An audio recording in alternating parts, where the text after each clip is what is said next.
You ready?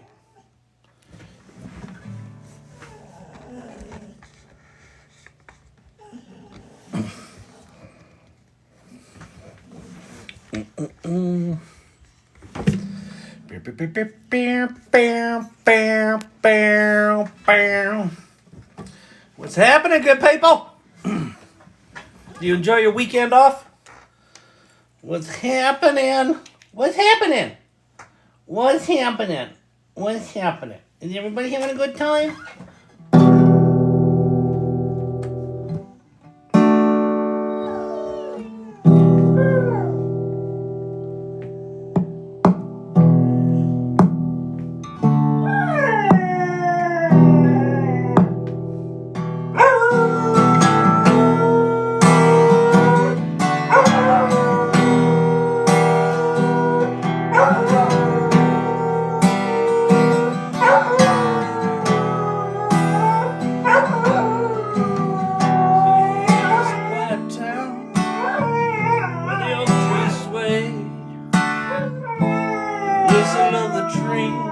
Echoes through the day. People get with a nod. Nothing ever seems to change. The stories still unfold, each unique and strange.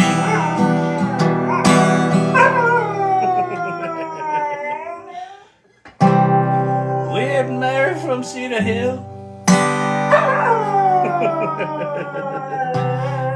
When she's blue, sadness and shame under the southern moon.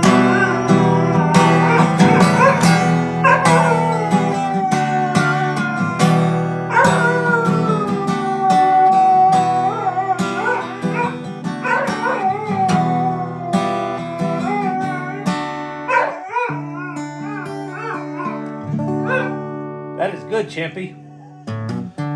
Tobias said Oklahoma is getting slammed with tornadoes right now, so let's send some good wishes out to them.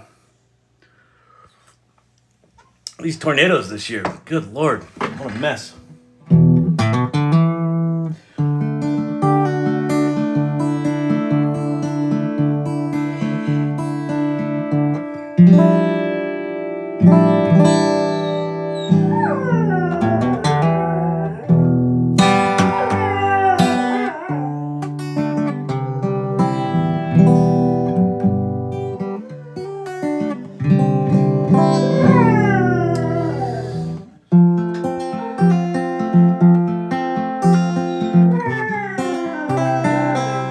Got Cindy Coon in the house. Emilio's wife was not all that late.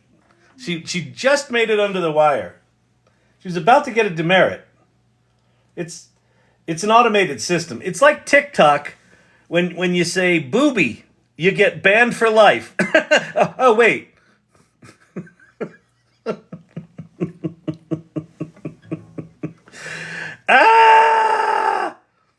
Welcome back, people. Look, I got a haircut. It's not just a fucking horrific disaster.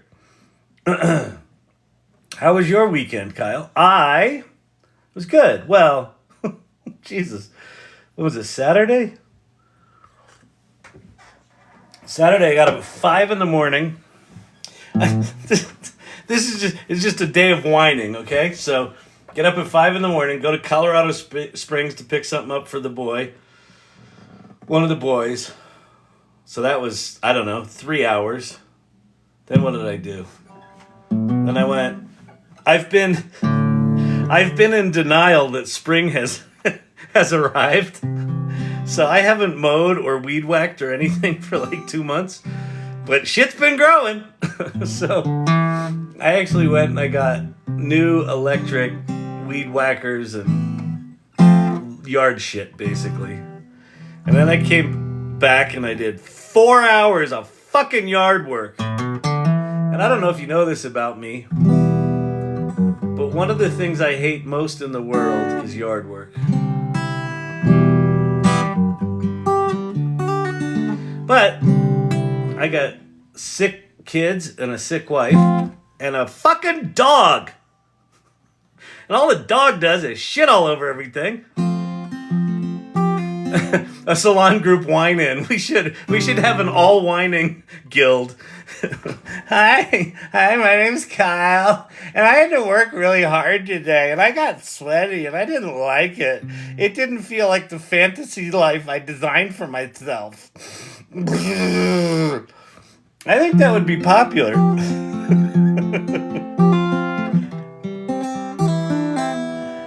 And then, I don't know, what else did I do Saturday? Oh, came home and had to cook. Grilled some shit on the grill. I rage cooked. You ever rage cook? Where you just pissed off at everyone? You're like, hey, here's your fucking meat. I don't see the Rabbit R1 on the shelf. The Rabbit R1 is in my pocket. So here's what I'm learning about the Rabbit R1. It is kind of cool. It's right there.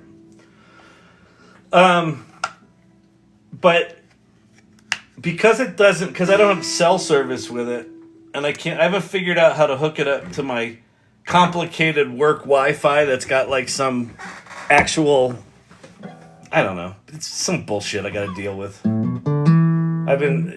It's never connected to the internet. And then, when it is connected to the internet, I've got my phone, and I've got computers around me.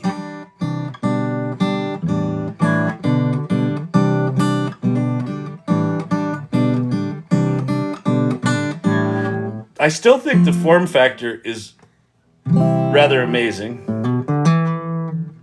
And I'm just kind of waiting for the software to suck a little bit less. But I don't know that I'm going to use it.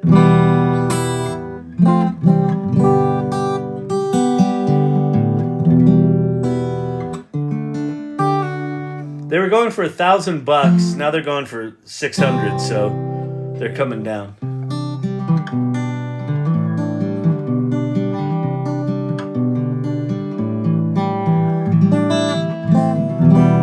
Welcome everybody. If you're new here, my name's Kyle Shannon. What's your best AI success story besides the AI Learning Lab? Well, thank you very much. I suppose that is a lovely compliment.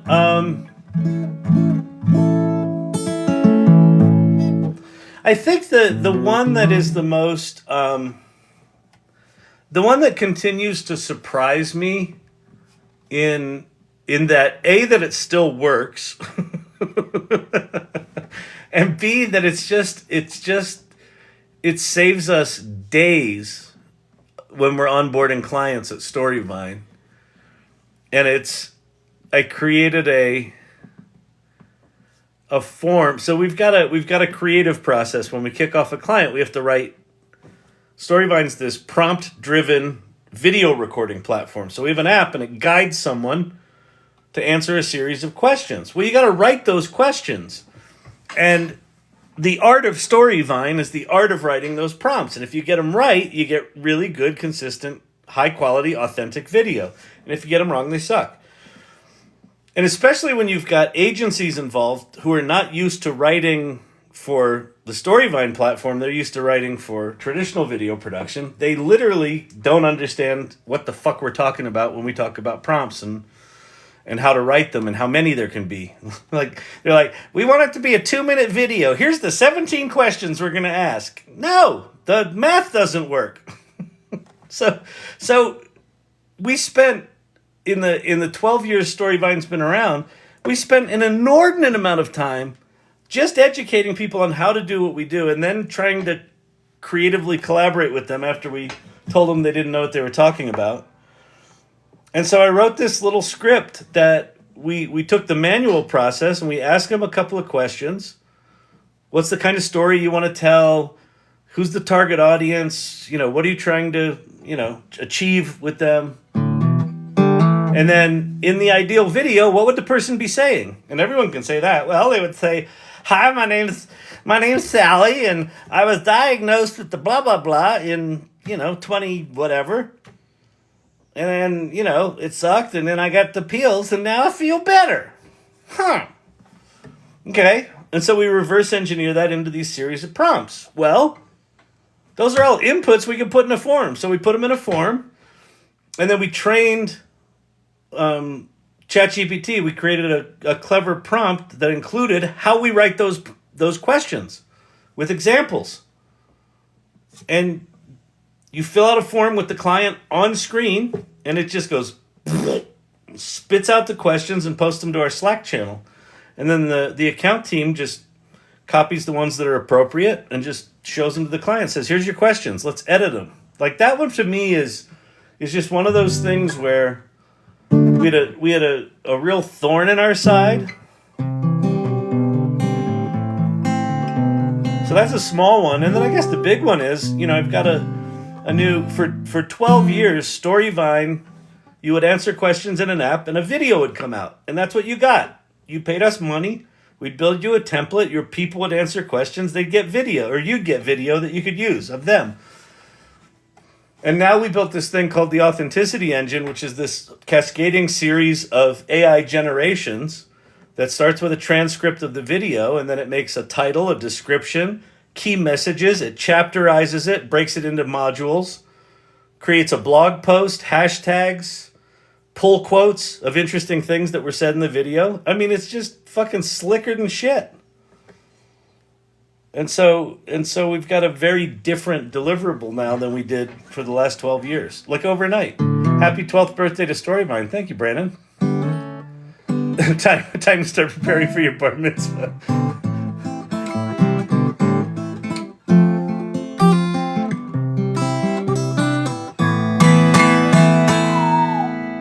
You still want to sing?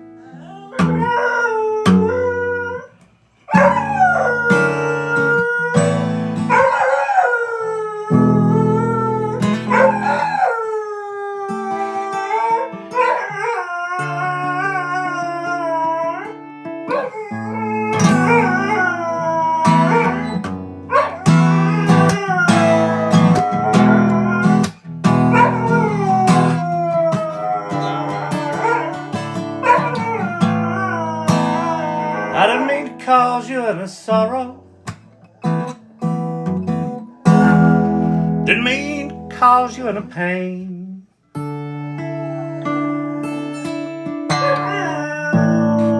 Only one more time to see you laughing. All I want to see you laughing in that purple rain. Purple rain, purple rain. Purple rain, purple rain. Purple rain, purple rain. Is Google AI better than Microsoft? No. But there's some weird caveats there. If you go to gemini.google.com, that shit sucks. If you go to aistudio.google.com and use Gemini Pro 1.5, it's got a 1 million token context window, and it's way better.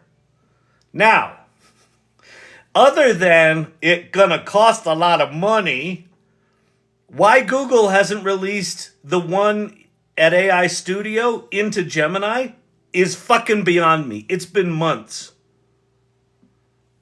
That one, I think, I don't know if it's better. It's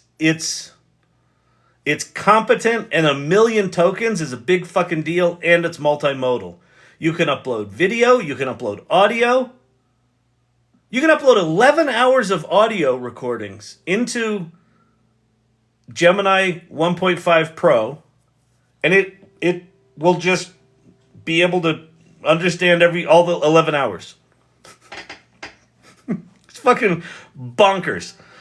But it's hidden. It's in a teeny little dev corner off in the fucking, shithole of Google. Now, Microsoft Copilot should be better than it is. It's using GPT-4 as the back end, but they've got the prompt for what it does so hobbled with security that it's just not good. And like the interface is just It's just not good right yet. So, so, so, so that's not really an answer, is it? Some part of Google are somewhat sort of better, and then other parts of Microsoft suck a little less. Not exactly a ringing endorsement for either, is it? Just show the Gemini bear use case. Yeah, go to gemini.google.com and say, make a picture of a bear with magical fairy wings standing underneath a waterfall in a magical woods at at dusk, and watch what it gives you. We have lovingly called it the Gemini bear. It is embarrassingly bad. So bad.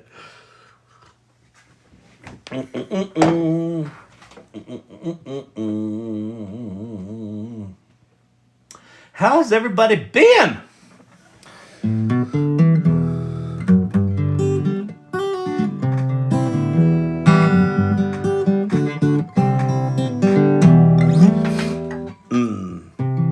I want to learn generative AI. Then keep coming back here. Here's how you learn generative AI. Start playing. Start playing. Oh, you want to know something cool? It used to be if you wanted to go to ChatGPT, you couldn't go to chatgpt.com. You had to go to chat.openai.com. Guess what? Go type in chatgpt.com. Now watch it not work. How did I do that?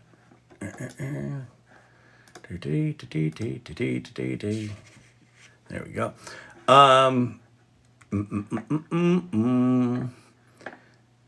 Oh, I did a cool thing. I'll show you this too. Let's see. Where am I going? I'm going to go here, and I'm going to go here, and I'm going to go chatgpt.com. Boom! That says to me something new's coming. Apparently, May 9th, Thursday, ChatGPT is launching a search engine.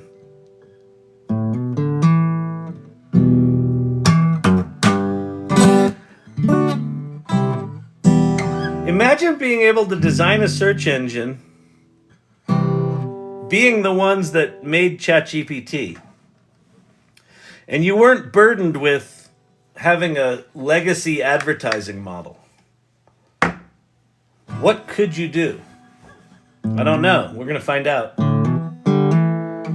And I would be surprised if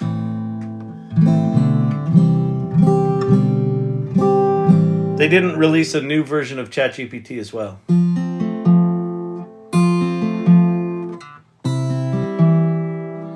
But I've got a little conspiracy theory going in my head right now.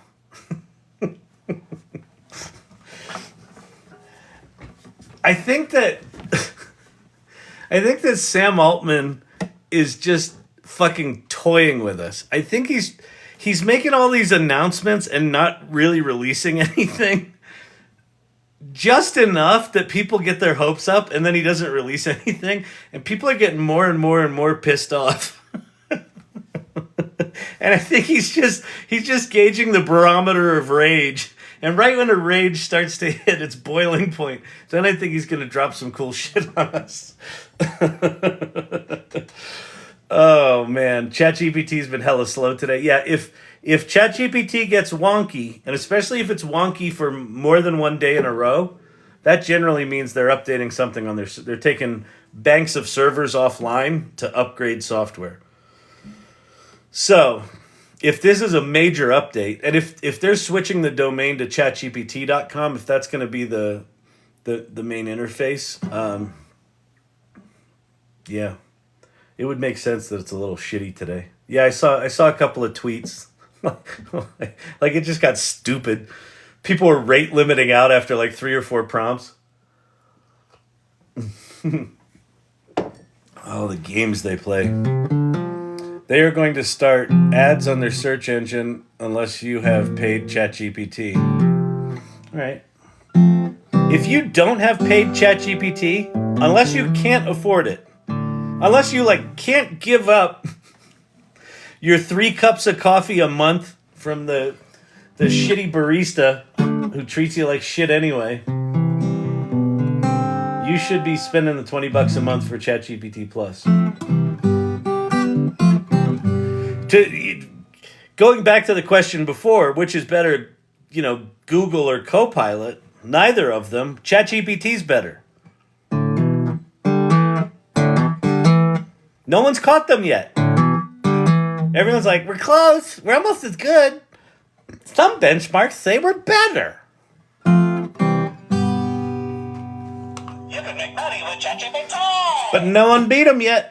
No one has consistently beat him. Claude's the closest one, but Claude's not multimodal. And Claude, it doesn't have code interpreter. Perplexity's got searching, but it's not a very good LLM.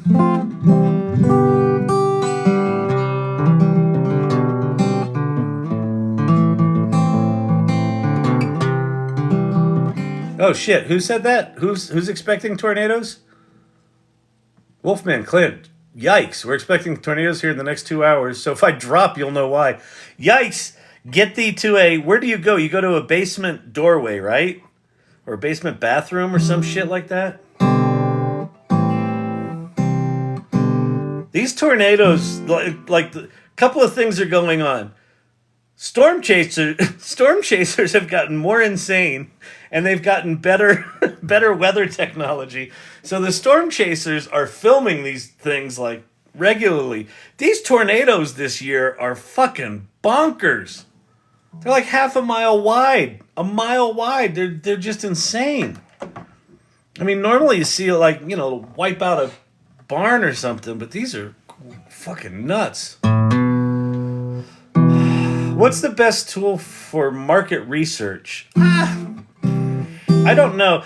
I mean, for research in general, Perplexity's pretty good.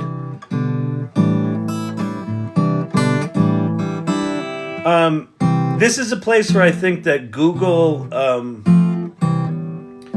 Gemini could be really good.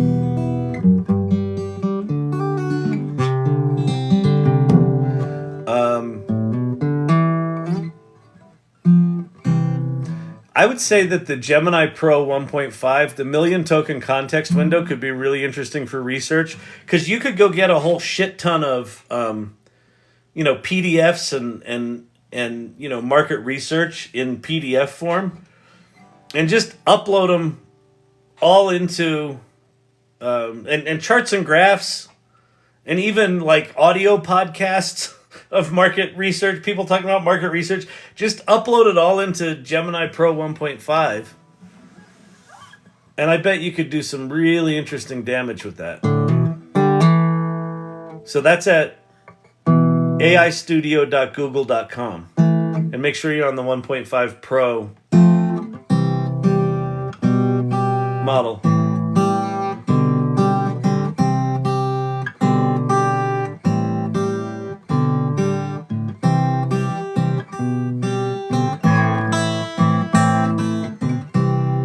I'm at work, we go to the middle of the building. Well, stay safe, Clint.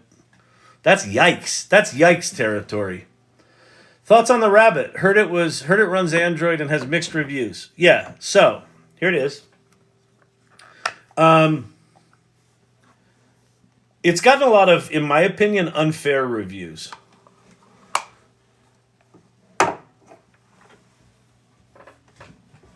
And just unfair because, I don't know. I mean, I guess we live in this world that, we fucking did this to ourselves.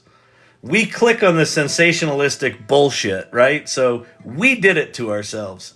So if I say, hey, this thing is designed beautifully, built really well, is way fucking faster than I thought it was, and the software is very 1.0, and you should just wait for it to get better, that's kind of a mamby-pamby mediocre review, and no one will give a shit. Like the Rabbit R1 review I did right here on this TikTok channel. Nobody gave a shit. So, but if I got on there and said, this thing is the scourge of the universe, and I want to do a class action lawsuit for how horrible this device is. You know, it's just an Android app, don't you? Puh. I should have done it like that. But, you know, it didn't. I just told people what I really thought. I like it. I think the nostalgia factor is through the fucking roof. I think the build quality is really good. You can't really see, like the camera doesn't really catch it right, but it's like fluorescent, like hunter orange yellow. Like I could wear this out deer hunting and probably be fine. It's well made. The vision stuff is decently, it's like decently quick. So you, to turn on the camera, you flip the little, you hit that button twice and see there's a little cylinder in the top there. That's the camera, but it's rolled down right now. But if I go bang, bang, zoop, there's a cute little thing. And if I turn this, zoop, it flips it around there. So then it's on that side. Zoop, now it's over there.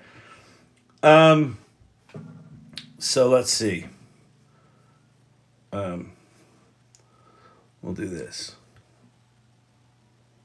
What do you see? It's going to call me an old man. Taking a look now. The image shows a blurred, close-up view of a person's face. Is that man old? Let me take a look. Yes, the person in the image appears to be an older man with gray hair and wearing glasses. That's rude. Taking a look now. I apologize, but I am unable to identify or name the individual in the image. So that's kind of cool. And then, let's see, double click it to go back to this. And then However, I can describe what I see. No, stop describing. He's getting self-esteem issues. I understand. Rudy Psycho, old man, Mr. Kyle. I will refrain from providing detailed descriptions of individuals and images in the future. If you have any other questions or need assistance, feel free to ask. Do you remember my name? I don't have the ability to remember personal information like names. Oh, that's funny, because it did. So, I asked it. Hey, you can let me know your name, and I can... Oh, yeah, actually. Yeah, let's go ahead. Remember my name. It's Kyle. Understood, Kyle. If there's anything you need assistance with, or any questions you have, feel free to ask, Kyle. Did you write that to my rabbit hole? I do not have the ability to write or access the rabbit hole. If you need to make any changes or access specific features, you would need to do so directly through the rabbit hole web portal. Snowflake mode activated. We just seriously now we gotta give the Rabbit R1 a fair review. I use the Rabbit R1 and to be honest, I'm feeling a little triggered. Okay, it did a little fat shaming, and it's ageist. It's ageist. I consider myself a younger middle-aged man, and it said I was an older, rather rotund, jolly fellow. I think we know what that means. And I take great offense to the rabbit. This is clear. This shows clear bias. This is high-risk AI, according to the new Colorado legislation, Bill SB 24-205. This is high-risk artificial intelligence, okay? And I feel biased. I felt attacked. I felt shamed. I think using the word portly was a veiled threat. Okay? I really do. It's cute. It's cute. Oh, if you shake it, you get the preferences. And scene. How do I like the keyboard? This keyboard? It's okay. Here's something fucking stupid. So if you go to network, you have to use your little wheel, which is fine. It's it's shitty, but if you go to network and then you join a network, it makes you rotate this thing, and then it puts a keyboard on screen, and then you type on it, right? Like a little mini iPad, right? Touch screen. Clever. Great. Now, the keys are about the size of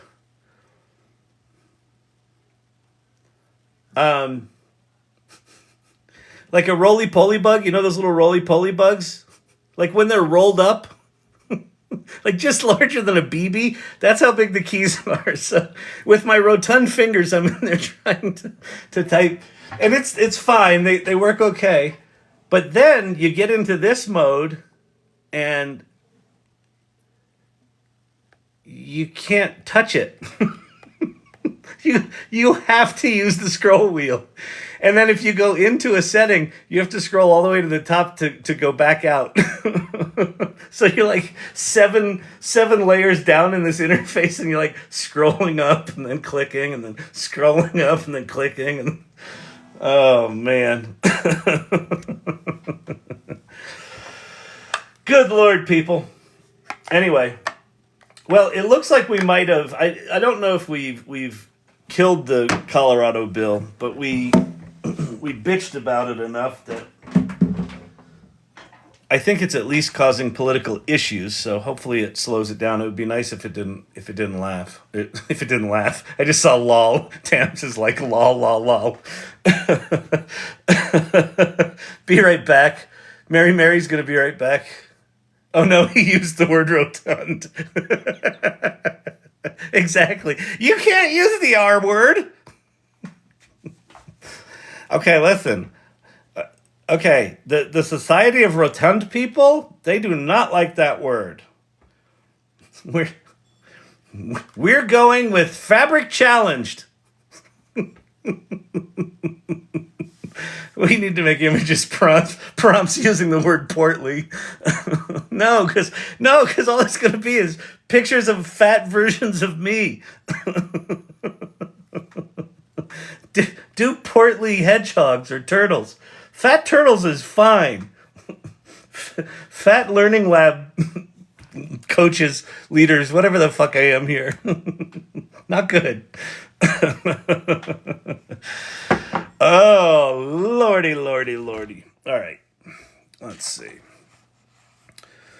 trying to think if anything went down today on the internet front. I don't think so. I can't believe Apple. They're just weird. They're just weird. Tomorrow, they've got an iPad Pro and a new Pencil 2 event. Yay? Like, are people really clamoring for more powerful iPads at this point? Weren't they good enough, like, 5 iPads ago? Isn't this $129 thing that you can get your company name stenciled on good enough with its pressure sensitivity?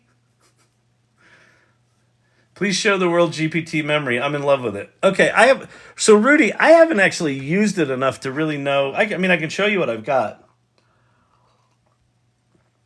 I haven't been using it. I haven't been using ChatGPT for the past week or two. Yes, we need more iPad power for CAD. Yeah, exactly. It's like you want to be 3D modeling while you're sitting on the front porch sketching away with your iPad. Send a print. And then, well, I guess, but then you could just watch your 3D printers all from your iPad, like a 9 camera setup. And one of your cameras, quite frankly, Vicky, could be a Rabbit R1 if you had one. I told you to buy one when they first came out. This is, you know what this hasn't been talked about as yet? The ultimate 3D printer accessory. Nope, it hasn't. You know why? Because it's not.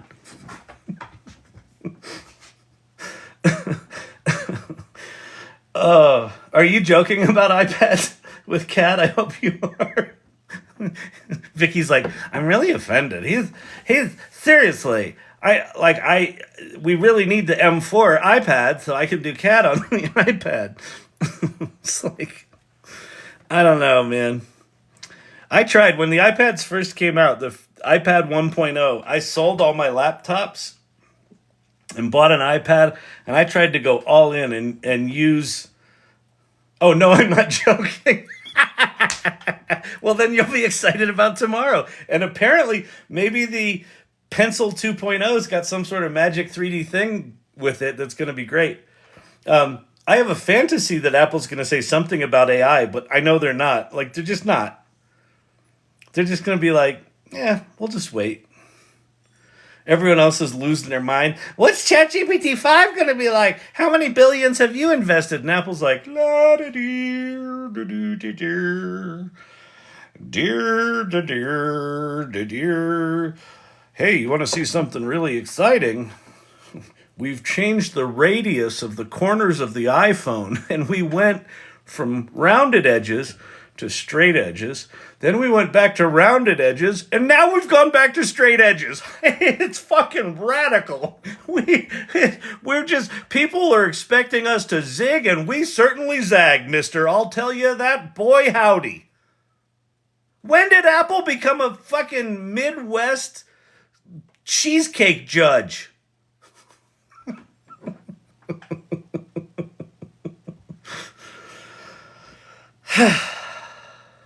Why is some company out designing Apple? Some little startup, some little pesky startup. Why didn't Apple invent this? Or some version of this? The one-button device. The one-button iPhone. Why? Why, people? Corporate malaise! It's what you get when you put a CFO in as the fucking CEO. You replace a visionary with a CFO. You got a fucking decade and a half of fucking boredom. Good Lord.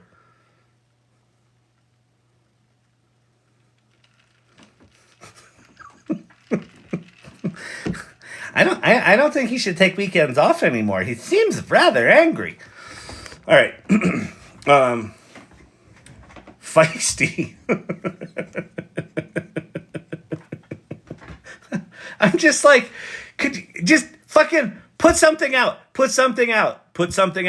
about AI, Apple. Like, give us a fucking agent. Make Siri not suck. And Siri, if you fucking show up. All right, she didn't. Like, where are they? It's weird. It's weird. Apple stopped innovating. They did. It's just so boring. You know, it's funny. Like, the past 5 years, Apple to me has felt like the John Scully era. Where, remember, they all got beige. It was all beige business boxes. And then Steve Jobs came back and he was like, fuck it. Flush all that shit down the toilet. Johnny Ives, come over here. Make some fruit-colored computers. Remember how exciting that was? And then it was just like fucking every 2 years, some new industry-defining product. And then now just fuck it. Just sucks. Anyway. All right. I think they added an update to my Alexa, and it sounds absurd. Oh no. Siri is biding her time. She certainly is. I love my iPad so much. That's cool. I'll be honest. I never really figured out a use case for my iPad that is really a killer app. In fact, I feel like between this and my iPad,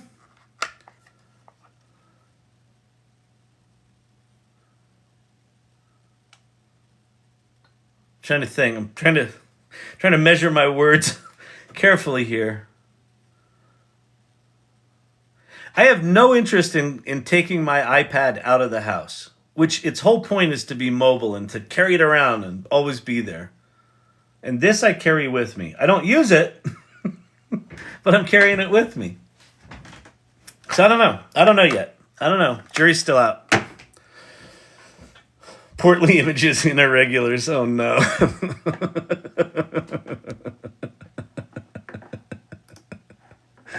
Oh, irregulars. What are we going to do with you? The portly trio.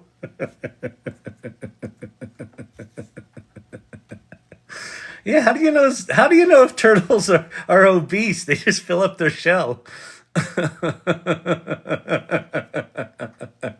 A portly bottle of Blanton's. I'll take that.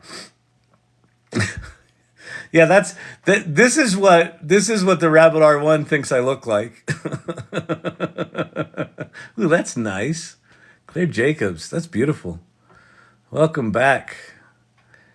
Welcome back. Your dreams were your ticket out. Welcome back to that same old place that you laughed about. Well, the names have all changed since you hung around. That's very good. I love that, Claire. Thank you.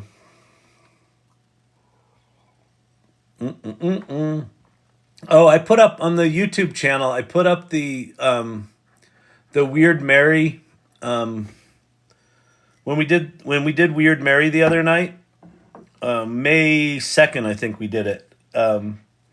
I thought it took us 2 hours. It took us 2 hours to make that song, and I did a LinkedIn tweet today about it.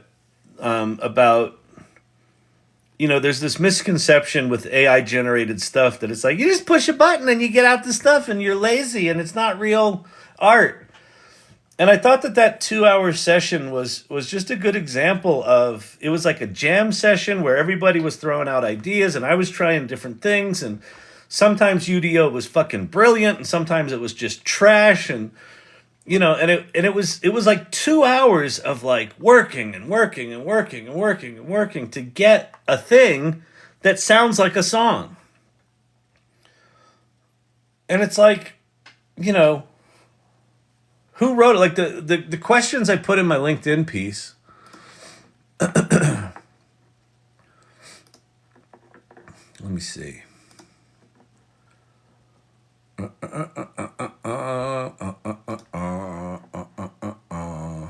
Oh, then there was that Randy Travis thing. That's amazing. Yeah, so the process, we did idea concepting in ChatGPT 4 with me talking like Sling Blade. Then we did lyric generation. Then there were lots of rewrites and ideas from the irregulars, from the audience, from you, from y'all, from the community. Then we had numerous attempts to get UDO to generate something interesting. Then we had many attempts trying to extend the song some were just bad. Then I published it. Then we finally got it done. I published it to social media. Then I realized, I should add an image to it. And I made an image in Midjourney, only to realize you can't upload an image to UDO. So we had to make an image inside UDO. And then I republished it, but it didn't update any of my Twitters with the new image, so then I got cranky and left. And then, let's see, if Pi was in the Rabbit R1, would it be better? It would be so much better, Rudy. It's not, the one of the problems with the Rabbit right now is it's using Perplexity, and it's got shitty prompting in it. It's like, it's not Pi. It's not ChatGPT. And so it's just not good. But here's the questions I posed. So we put out this song. If the song is good and it moves you, does it matter how it was created? And I mean that very seriously. Like if you hear, I'll play Weird Mary. The song we made is called Weird Mary from Cedar Hill. And if you just heard that and you thought, oh, that's a cool song, and it moved you, and it was interesting, and it was compelling in some way. Does it matter how it was created? So that was one question. Then what percentage of human involvement makes it not AI generated? Or what percentage of AI generation makes it not human generated? And then should the song be labeled AI music or should it just be labeled music? And then the last question is, if I learn the song on my guitar and sing it, is it still AI music?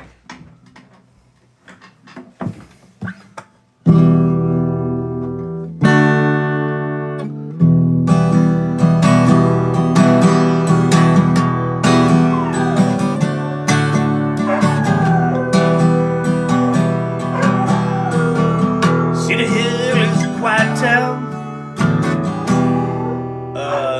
The oak trees sway. I don't remember the words. Oh, the sound of the trains echo through the day. Right? Is that AI music? If you didn't know how that was created and you just heard me sing that, is that an AI song? I don't know. I do not know. How is that any different than the Gorillas? Exactly. How is it any different than DJs? How is it any different than hip hop? Well, in hip hop, they spend hours taking lots of little janky things that don't really work together and slowly molding them like clay into something that sounds like music.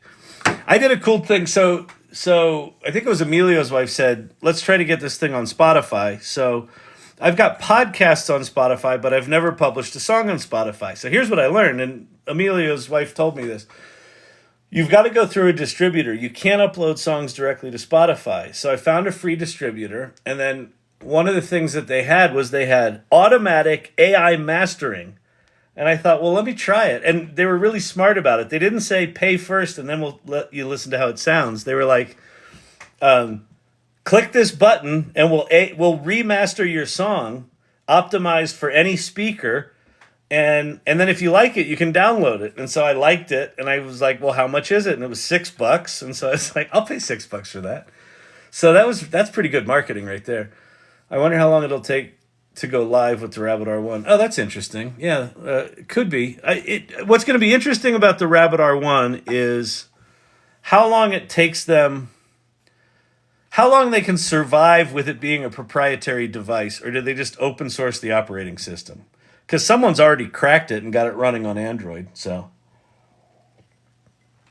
but here, listen to the. I'll go to Udio and play a little bit of the beginning of Weird Mary from Cedar Hill. So this is the one on Udio, and then I'll play the remastered version. I'll just play like a little bit of this to start, and then we can compare it. Wait, let me just go get it up and running so I have it.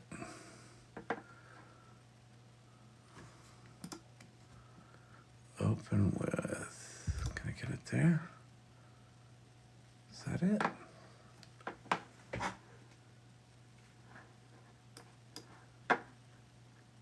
No, that's not it. Oh, here it is. Okay. All right. So, yeah.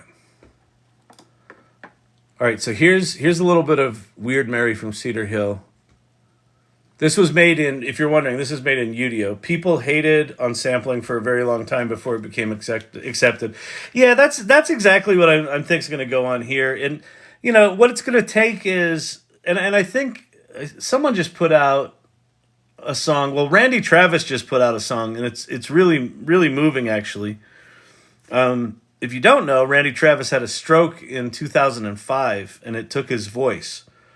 And so AI has finally gotten good enough that he could put out a new song, and he's still alive, and he's, you know, he just can't sing.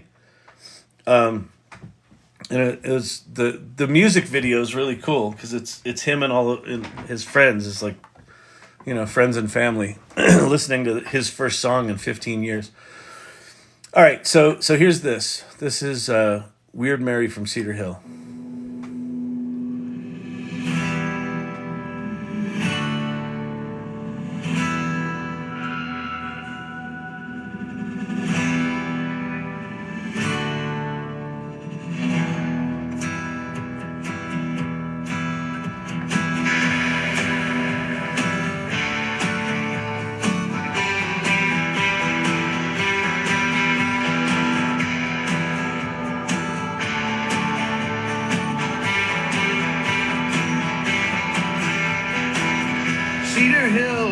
quiet town where the oak trees sway. All right, so you got that sound. And Mina, I saw your thing about product videos. I'll show you something here in a second. Okay, so now listen to the remastered version of this.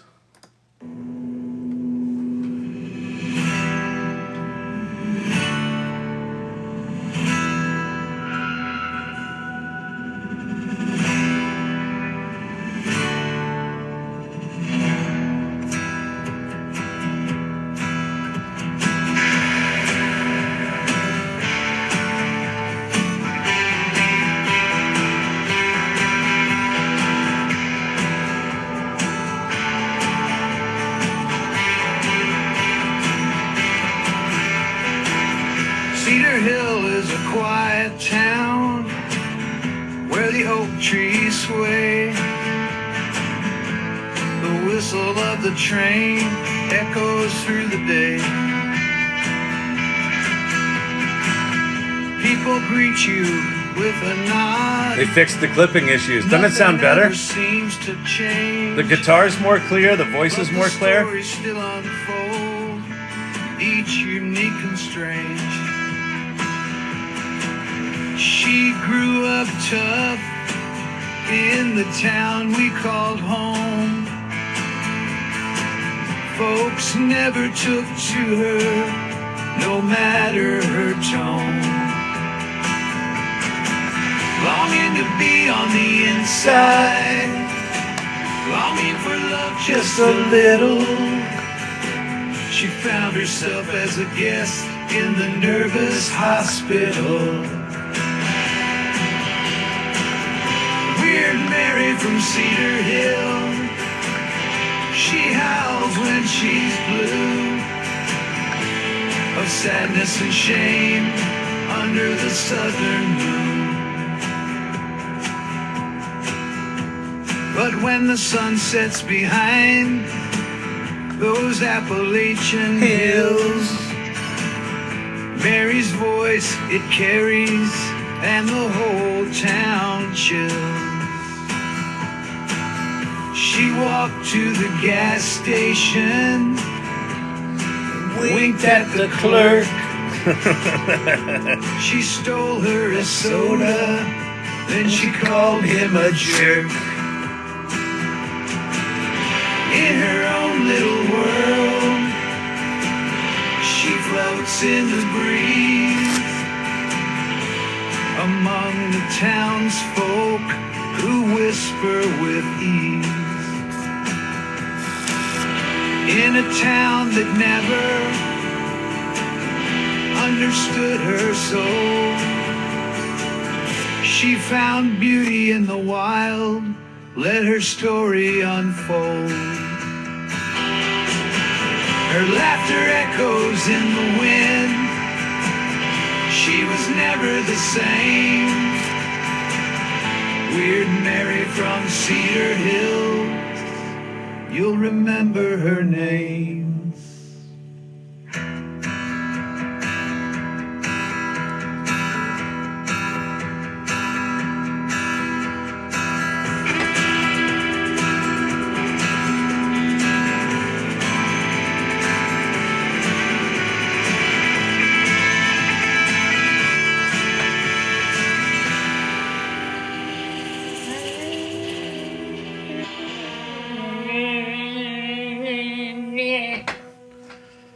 Come on. All right. So that's Weird Mary. Now, if you just heard that as a song, all it's missing is some champy backup. Friggin' love it. Yeah. So a couple of things. So this is posted. I'll post the new this mastered version of it on. I'll post it on the AI Salon. It's not there right now, but I'll post the mastered version there. I also did my song is. This song is. I signed up with a service called Amuse. That's the one that did the mastering, and then it's in review right now. So it's going to be interesting. I couldn't. So I put it up under my account because I want it under my Spotify account, and then it said performing artist, and I had to choose Kyle Shannon as performing artist, and then I was like, well, let me add a secondary artist, and then maybe I can change the secondary to primary. So I changed the secondary artist to UDO as the first name and Com as the second name. and that's the secondary artist on it. But I couldn't remove myself as the performing artist. So I'm now the singer of this. Although I will learn it on guitar well enough to actually sing it. It's you know what's funny about it is it's really weird musically. Like, it sort of goes into the melody of the chorus halfway through the second verse, and then it's sort of like a pre-chorus halfway through the second verse. So it's kind of like 6-line stanzas instead of groupings of 4. It's kind of weird, but it kind of works. Like, there's something, the offness about it works. And it's a 1/7, like the E minor. It's a song in E minor.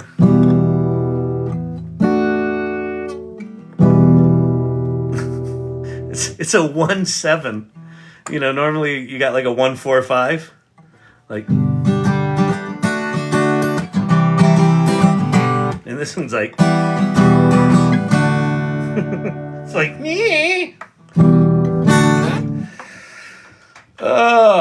I want to play that on my live. Play it on your live. Do it. And let me show you something else. So Alan from in here got inspired. And after we did this, Alan went off. So first of all, he loved the song enough. He played it for his drama coach at his, I guess at his kid's school, Alan Hilzebeck. And so you can make it a TikTok sound. Oh, I could make it a TikTok sound, couldn't I? I don't know how to do that, Tams, but yes, I could. I know that people have done that. That was the other thing Alan was asking me about copyrights and how do we protect it and this and that. I'm like, oh my God, like, let's not overcomplicate it and take the joy out of it just yet. Oh, he's here. Mr. Studio DHJ. I shared it with the high school theater teacher. That's right. So the high school theater teacher. Oh, by the way, it's windier than shit here, and my lights are dimming. You might lose me. So I wonder if AI can generate the sheet music. Oh, it can. I'll show you Refusion. So I'm terrible at pulling chords out of things. So I'll show you a cool piece of software I've had for years, and it actually analyzes the music and gives you all the chords. So I just wrote down the chords from that. I didn't actually figure it out on my own. But yeah, my electricity right now is kind of crap in the bed. So if I go away, it's not you, it's me. Anyway, so Alan shared this with the high school drama teacher. The high school drama teacher's response was, "I love it. Can we turn this into a play?" So I said, yes, fucking yes. Let's make it into a high school play. Yeah, the lights are dimming. Yeah, it's not good. It's not good. And then what else? Oh, and then Alan made this. I hope you're cool with me showing this, Alan, because I think this is so cool. So this is a, where are you at? I'm in Denver. Wow, Weird Mary in your home is playing with the wind. Yeah, exactly. Well, wait till you see this video. All right, so here we go. Let's.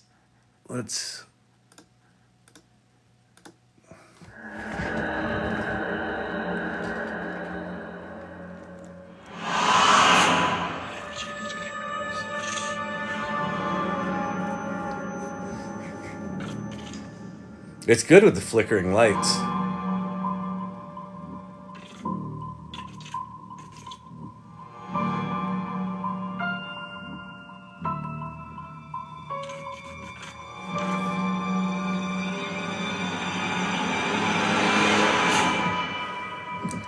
The townspeople will finally learn the truth and discover the secrets hidden within.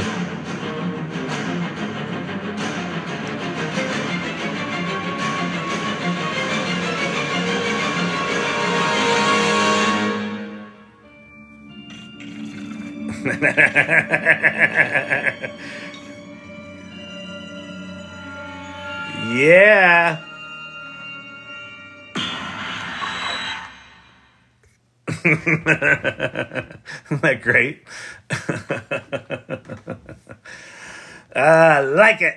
I like it. And I mean, listen, this is, for me, what AI is all about. Yeah, isn't it great?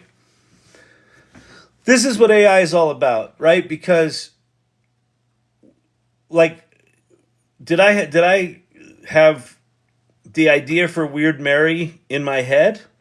No.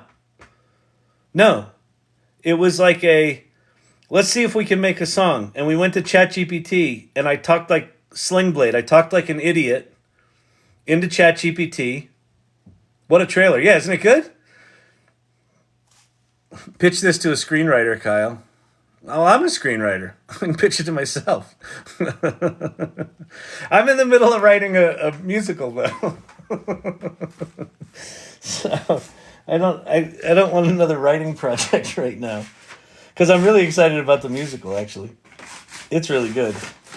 But I think Weird Mary. I like. Listen, I mean, like, have at it. Let's make this a play, right? Did he use AI to create the trailer? Yes. If so, which programs and apps? After we got the screenplay written between myself and the theater teacher, there you go. How was the trailer developed? I assume DALL-E and Runway ML, but what tools did you use, Mr. Studio, Alan? My adaptive brightness is having a moment trying to keep up with your lights. Yeah, my lights, this is not looking promising, people.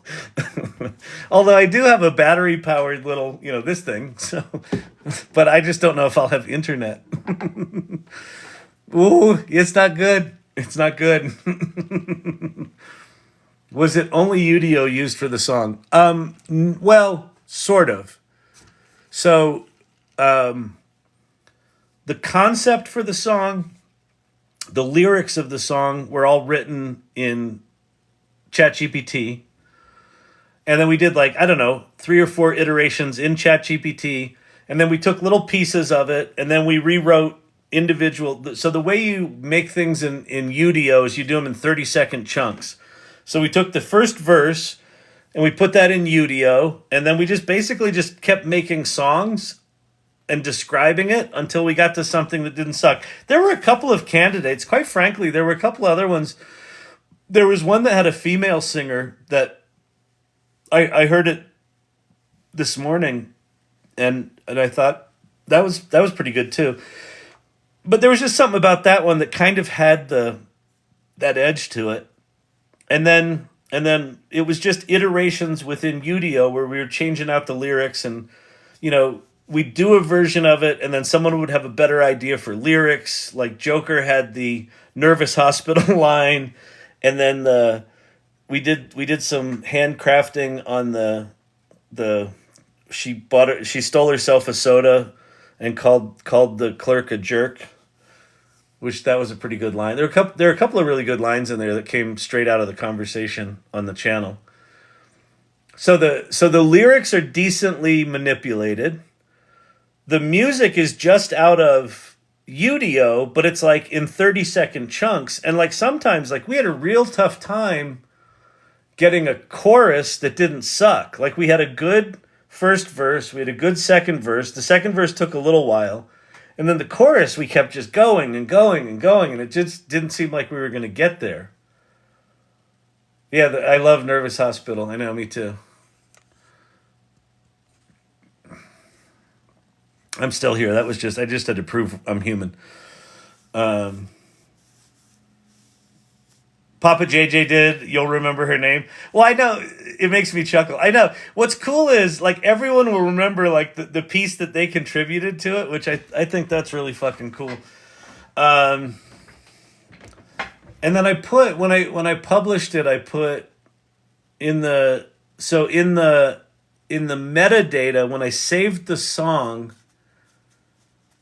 So I took the song into Adobe Audition, And then I just did a stereo split to define the stereo spread a bit more. And then I put metadata in it. So I think it was in the songwriters, I was primary, and then the irregulars were secondary writer or something like that. So the irregulars are in the metadata, which is kind of cool. I'll remember my line.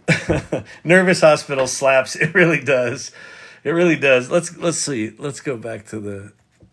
Let's see. Cedar Hill's a quiet town. The first two lines are just right out of ChatGPT. But the stories unfold, each unique and strange. I think that was Silver Fox. I think we massaged that a bit. She grew up tough. That was my line. In a town we called home. Folks never took to her, no matter her tone. I think that was ChatGPT. Longing to be on the inside was ChatGPT, but then longing for love just a little, she found herself as a guest in the nervous hospital. I think we rewrote those two lines about 20 times. But I'm like, they're both so weird that they're just right. Longing to be on the inside, longing for love just a little. That line, longing for love just a little, is so weird. And then it's followed up with, she found herself as a guest in the nervous hospital. And hospital's got a weird accent on it. So it's like just off. Weird Mary from Cedar Hill, she howls when she's blue, of sadness and shame under the southern moon.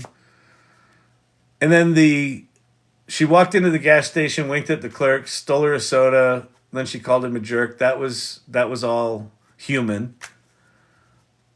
She floats in the breeze among the town folks who whisper with ease. I think that was Silver Fox also. In a town that never understood her soul, she found beauty in the wild. Her laughter echoes in the wind. She was never the same. Weird Mary from Cedar Hills. You'll remember her name. So anyway, that was it. It was a really fun exercise. But it's like, it was a lot of work, right? Like we were fucking hustling. We need to make a music video out of the song. Oh, so I can show you. There's a Discord service called Noisy, and I did. Here it is. Longing for love just a little, she found herself as a guest in a nervous hospital.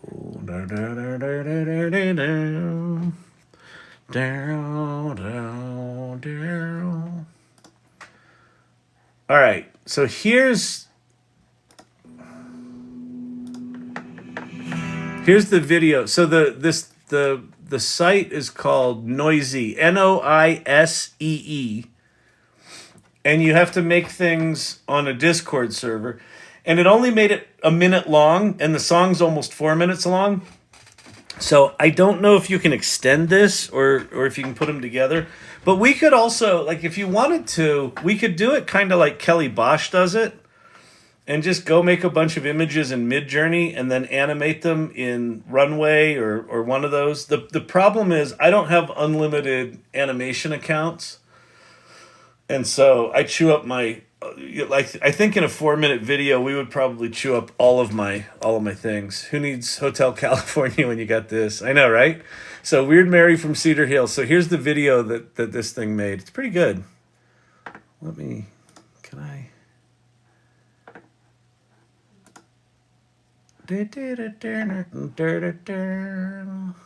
guess I'll do it like this.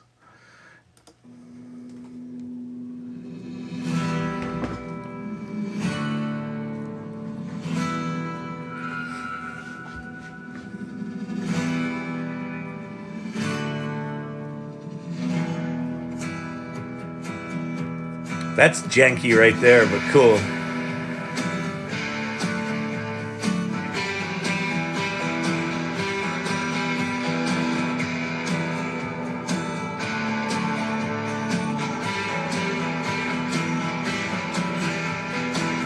Cedar Hill is a quiet town where the oak trees sway. Love that shot. The whistle of the train echoes Through the day. People greet you with a nod. Nothing ever seems to change. But That's all we got. So anyway, that's noisy. But I mean, there's probably an infinite number of ways we could do this. But Joker wasn't the guy that served soda at the pharmacy in old places called a soda jerk. Yeah, absolutely. That play on words works. And she called him a jerk. What I like about that line is it's like a whole story, right? It's like either she remembers that or he talked about that, right? Like why is that little scene where she stole a soda and called him a jerk after she winked at him? Why is that in the song, right? Because there was some bigger story there. That's what I like about the song is that there's a lot not in it, and it's a song. Like in fact, we cut out the outro and a whole other verse. There was a whole other verse and a whole outro that we cut.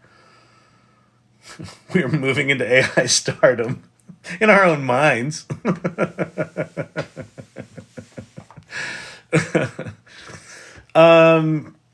Somebody wanted to see about product videos. Let's go to Heygen and I'll show you something cool if you haven't seen it, because it's pretty fucking wild. Heygen. If you haven't seen Heygen, there's so much on Heygen that's wild. Video translations.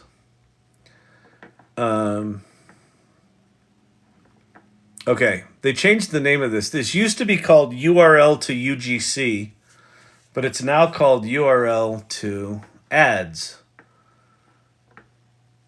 Oh, this is cool. App Store. All right. I'll do that. Let's go grab the Storyvine app. We're gonna make an ad for my company's B2B app. Let's see. App Store.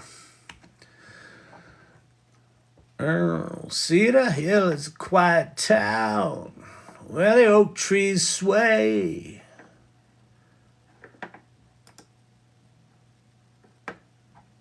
The sound of the trains echoes through the day. That's another weird line that just is cool. It just works. Why open in the app? I don't want to open in the app. I guess I can open in the app. All right, fine.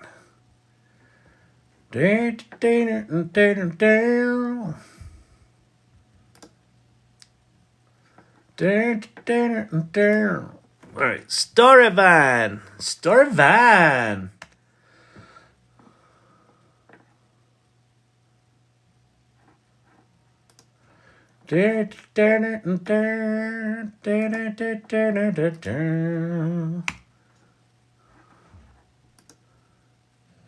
Whoa.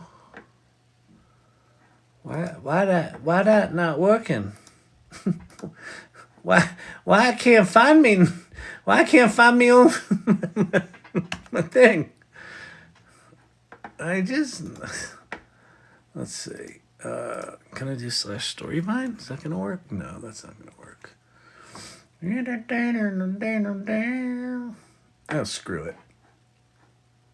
All right, we'll go grab an Amazon product. They're more fun. Okay, Amazon. All right, what are we gonna search for here? We'll do Mother's Day gifts. No, that's past. Amazon Basics, Buy Again, live streams, pharmacy, household health and beauty. This is where everyone's making the money. The skin creams. Let's see. Retinol skin cream. Retinol Skin 2.0. Oh, this is gonna be solid. All right. Let's see. Let's go get us a serum.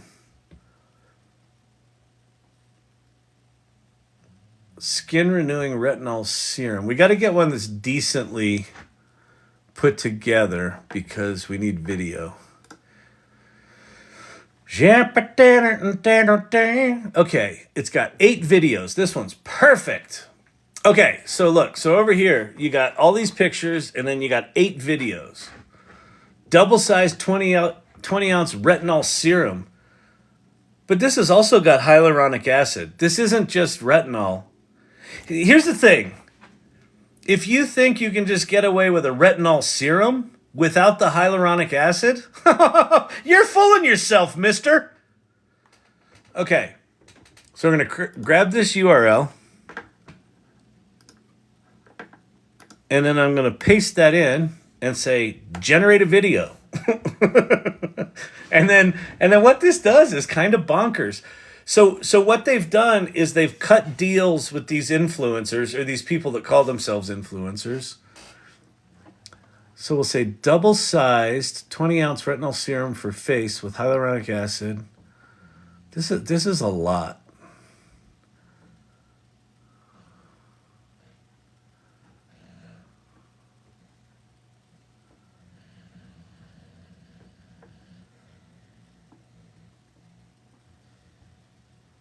Elevator.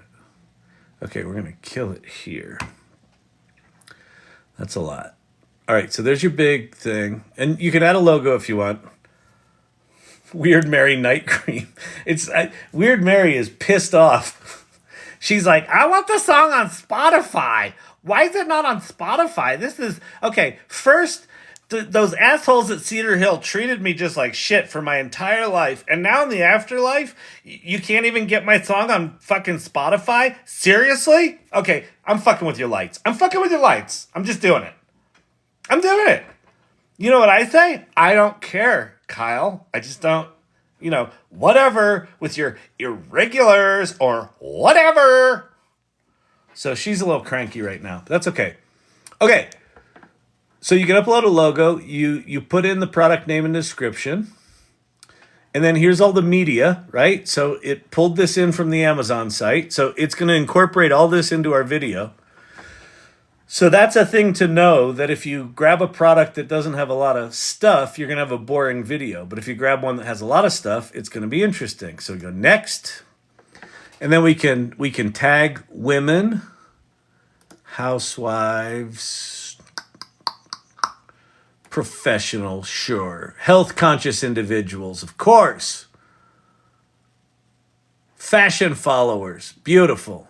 It's going to be in English. The default locale, interesting. We'll go US. I don't know why. Oh, I don't give a shit about that. I'm not paying. What are you people, stupid? All right, next. It's Heygen. Yeah, this is Heygen, by the way. These lights are not good, people. Mary is pissed. Okay, then what it does is it writes us scripts. So there's the solution-oriented script. Tired of dull skin, wrinkles, and acne breakouts? Introducing the double-sized retinol serum. All right, super confident. Introducing double-sized retinol serum by Insta Skincare. Say goodbye to dull skin. Hey there. Are you ready to elevate your skincare game? I feel like that's what we need to go with. Introducing double-sized retinol. No, this is, hey there. Are you ready? Okay, so we're going to do a quick demonstration. You can edit this if you want, if you don't like that. But now we're going to go next. And now we pick an influencer. I think. I'm pretty sure. Weird Mary fan art on irregulars. Okay, cool.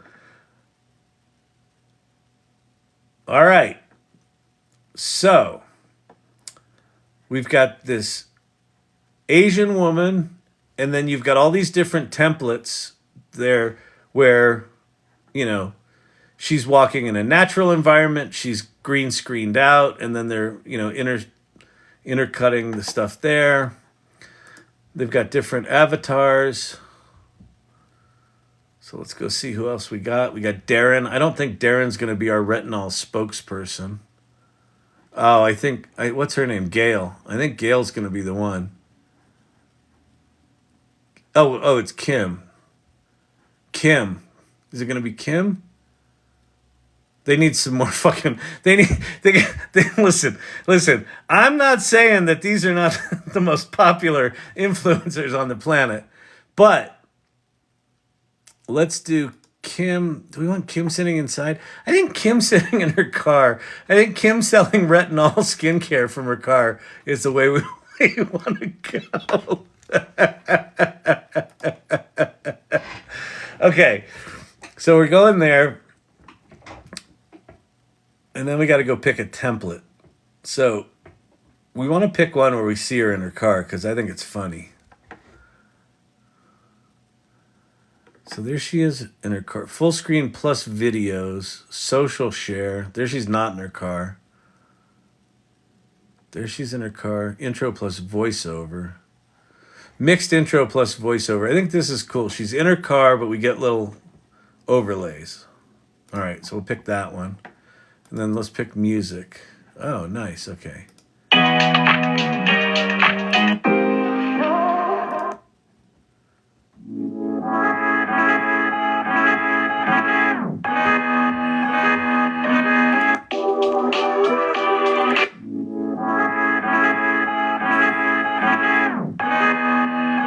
I think that's kind of cool.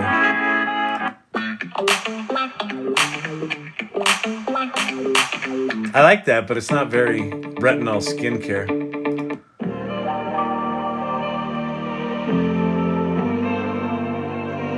This is good. This is soothing, right? Is retinol soothing, or does it just blast your skin off?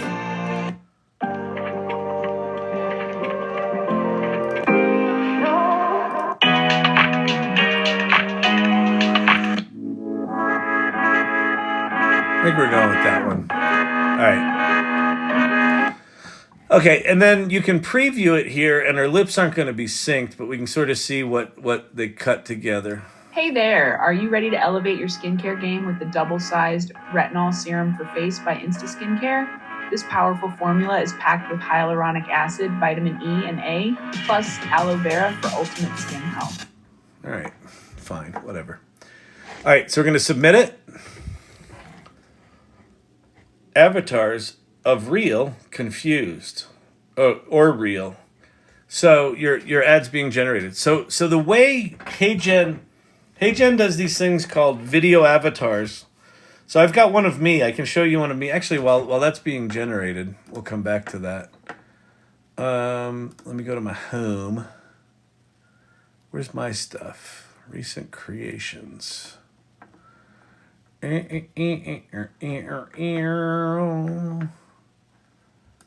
AI Studio.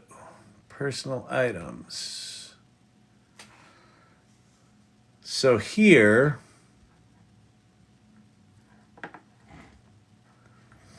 a video I did of me.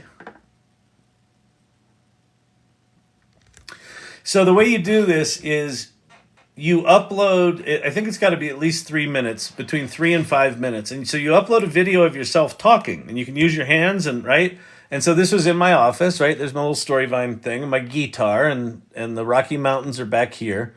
Like there you can see see the little thing right next to my head? That's a Rocky Mountain. Right there. See that little nubule? That's a Rocky Mountain. So I uploaded that, and now that it's got that, it's got my voice, it's got my head movements, it's got my facial expressions, it's got my hand movements, and then you basically just type in a script and say generate, and so this is what it generated. As we stand on the precipice of a new era with generative AI, we are not just looking at the evolution of technology, but a transformation in how we approach creativity, problem solving, and innovation across all sectors. The power of generative AI lies in its ability to amplify our human potential, enabling us to tackle complex challenges with unprecedented speed and creativity. So, crappy script, and you know, it's very flat, right? It's very non-emotional, but if you didn't know me, I might talk like that, right? It's just this side of believable. And these guys, Heygen in particular, has been launching product after product after product this year. And So I have a feeling by this time next year they're gonna have some crazy shit. They did video translations just as kind of a product afterthought, and people kind of lost their minds on it. In fact, I've got, let's see. Here's me speaking. I think this is me speaking Mandarin. Is it? Hey, it's Kyle Shannon with the AI Learning Lab. No.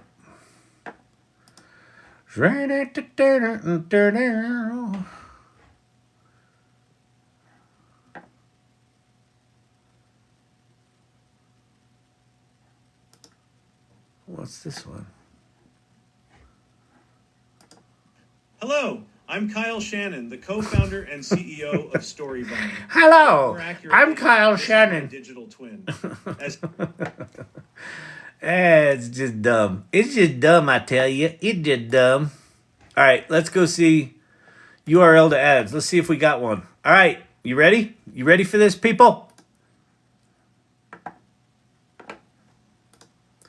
So we didn't do any editing. It just went out and, wrote the script, and you could fix this all up if you wanted to, but Hey there, are you ready to elevate your skincare game with the double-sized Retinol Serum for Face by Insta Skincare? This powerful formula is packed with hyaluronic acid, vitamin E and A, plus aloe vera for ultimate skin health. Say goodbye to dark spots and hello to a smoother, healthier complexion. Experience the magic of retinol as it visibly minimizes wrinkles and fine lines, slowing down the aging process. And for those pesky breakouts, our serum helps reduce acne and That was a good edit. pores with natural ingredients like chamomile, olive leaf, and green tea extract that's suitable for even the most sensitive skin. Just remember to use it at night on clean, dry skin and follow up with sunscreen during the day. Get your glow on and grab a bottle of double-sized retinol serum today. Your skin will thank you. Did you see her moving her hands and it went under her face? That's one of the tells that this is. So that they resync the lips, and how they do it is they sort of chop that part of the face out and redo it. So she puts her hands up there, and it's under her nose. But here's the deal. Laugh now. Gary V, if you know Gary Vaynerchuk, I saw a video from him, I don't know, 2 or 3 days ago. He's basically like, all these influencers think their shit doesn't stink. And just like influencers fucked up the traditional, marketing world, these virtual influencers are going to fuck up the influencer world. And he basically said, you want to position yourself for a win? Start a virtual, get good at this shit. Because this stuff's going to get so good, you're going to be able to have 1,000 of these things out there. Now, here's the problem. Everyone's going to be able to have 1,000 of them out there. Which ones rise to the top? Which ones? The ones that have smart, talented, driven people with good judgment and good taste behind them. So just like we took 2 hours to make a Udio song that we could have made in 30 seconds, why'd we take 2 hours? Because we wanted it to be fucking listenable. Same with these. You could figure out what are the limitations of this right now. You could figure out which of those avatar people sucks the least. You could figure out which template, does good. You could really customize your video. So instead of uploading horizontal video, you're uploading vertical video so you don't have those white bars, right? You could really get good at this. And you could make these things so you could knock them out like that and they wouldn't suck. And it's just going to be like, here's what AI is not going to change. The people that do the best work are still going to do the best work. The people that phone it in, their shit's going to suck. And there will be this amount of AI generated stuff is fucking mind-blowingly good. This amount is decent. This amount, and then 60% of it's going to be trash. No, 70% of it's going to be trash. There'll be 30% that'll be some version of acceptable. And there's going to be 2% that's fucking mind-blowing. Kelly Bosch, the video she's putting out right now. And I don't know if you've been following her. If not, you should be. She's finding all sorts of new... You can watch her mind expanding. She's finding multiple lanes of narrative to run down with this AI stuff. When Sora comes out and she gets her hands on Sora, she's going to do some mind-blowing shit. Mark my words. And everyone else is going to go, how'd she do that? I went, you know what I did? I went to Sora and I typed in, make me a video of a lady walking down a street. And you know what? It looked like shit. Sora's stupid. You know what I'd rather do? I'd rather just go get a camera, go to a thrift store and get like a VHS camera, and I would just film it on VHS. And then because it's a real camera.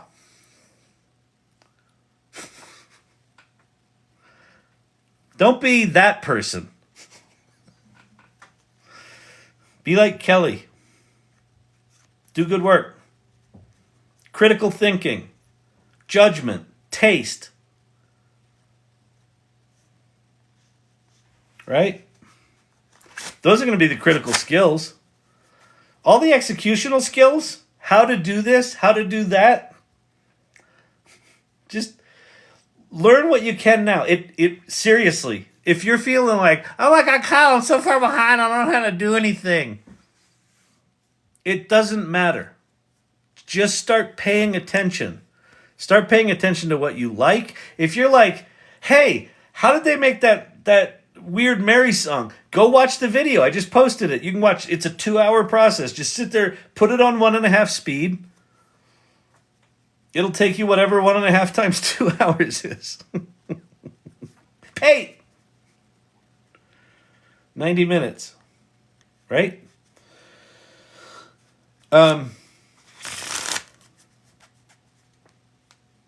Just start getting curious. Start figuring out how to be a curator. Start figuring out how to think critically. Understand that language is now how we're going to control almost everything. Get more gooder with words. Get more gooder with storytelling.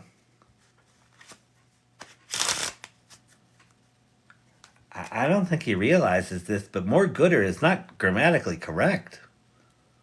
Awesome. Go use your grammar skills. I missed Kyle's AI sermon during the weekend. I know. Yeah, it's true. It's true. Normally this is like a Sunday kind of thing. And because we weren't here on Sunday, I'm kind of doing my sermon on Monday. Oh, I'm sure it's not dandruff. It's probably not animals on my head. I'm definitely probably sure.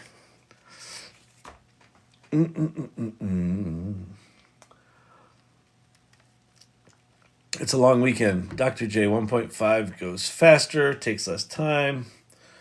Were you joking? It's in Canada. I'm going to show you one other thing that I think's cool. Your next critical skill, Kyle, might be becoming an electrician. There's some real fucking badness. There's some bad mojo in the wires. Actually, the guy we bought this house from, we brought in an electrician to rewire some shit, and the the work that the previous guy had done was so bad that our electrician was taking pictures of stuff so he could show his buddies. He goes, I've never seen anything like this. So, oh, Joe, fix it. Just run down to the Home Depot and get myself some electrical tape. I can figure it out. Just flip a breaker. We'll put the wires in here. We'll screw it all together and see if it... Did the light come on? No? What's up, guys? Lat 3 as usual, but always on time. Oh, late as usual. Lat 3. I'm very clever. Hi, my name's Kyle. I'm clever. I want to show you one other thing, because while we're talking about critical thinking, this is an interesting one. So, okay, let's see. So if you saw me dick around with LTX Studio's a thing where you just put in a single sentence and then it writes you a whole script for a movie. It plans out the shots. It writes the scenes, writes the dialogue, plans out the shots, renders the images for each shot, using all sorts of parameters like close-up, wide shot, things like that. Puts them all together.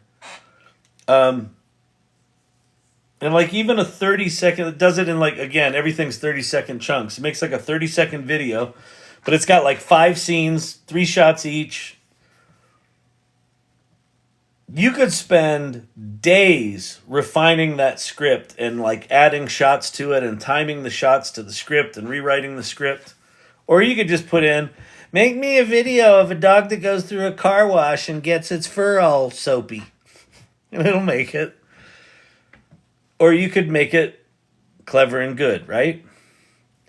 So there's going to be lots and lots and lots and lots and lots and lots of tools where it doesn't require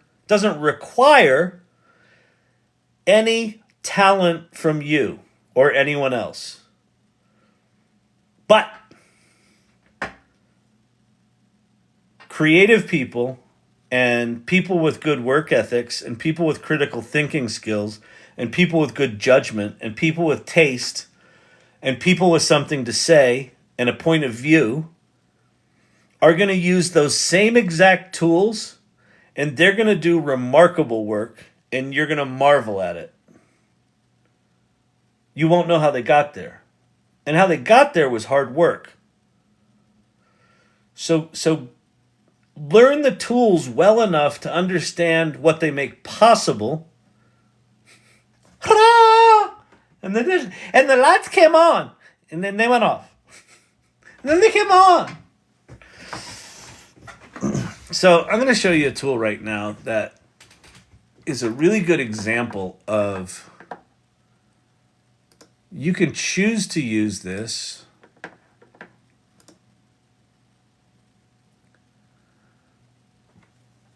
in a passive way here. So Deco Here.A. And I'm on the Explore tab. You can go to the Create tab and you can type a prompt, but watch what this does. So I'm on the Explore tab. So I'm going to grab, this thing's kind of funny. So here's kind of an interesting Pokemon-ish, Mario-ish, cartoony illustrated. It says an unbeatable video game. So I can either click Create My Own, which is going to use this as an inspiration, and I can go modify the prompt, or I can upscale it, or I can add it to my library, or this little icon. This little icon says Create Station. And so what a station is a never-ending scroll of original artwork that's being generated 1 image per second, essentially for infinity. So how do you use a tool like this? Well, I don't know. For one thing, you don't need to prompt it. You can go create a prompted image and you can turn that into a station like these. But like, okay, that little thing right there, I love that thing. I don't know what the prompt is behind that. I don't care. I just like it. So I'm going to say create a station out of that. And now you could treat this really passively like entertainment, or you could say, hey, that gives me an idea for a story to tell. And then you could start to think about, well, if I wanted to tell that story, what would it be? Would I tell the story of the device? Would I tell the story of the person that invented it? Would I tell the story of a kid who found that object and learned how to use it? Yeah, Deco Here.A is this tool. It took, yeah. Oh, Alan. So Alan, I showed that Weird Mary trailer before that Alan did. Took him 5 hours from start to finish to do that, right? So again, I think the misconception about AI is push a button, get crappy artwork out of it. Well, this is one where you don't even have to push the button. You can just sit back and this thing's generating art, and some of it's good, some of it's crap, but eventually it's going to stumble upon something here that's interesting. Like, that's kind of interesting. Kind of looks like some 60s era. Oh, good Lord.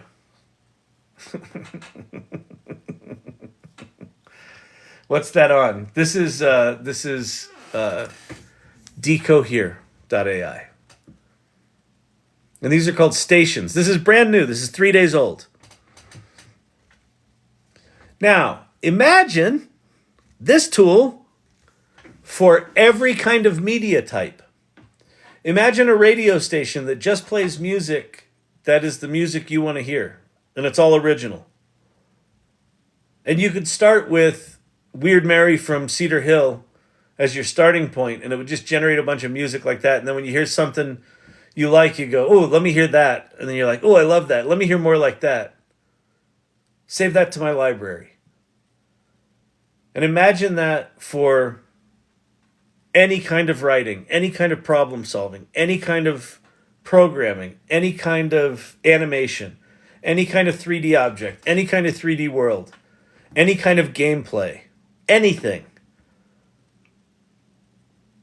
Imagine a system like this that when you click on this, instead of it being an image, this is a whole sort of consulting analysis of an industry, right? So instead of the outputs being images, it's research and analysis of that research.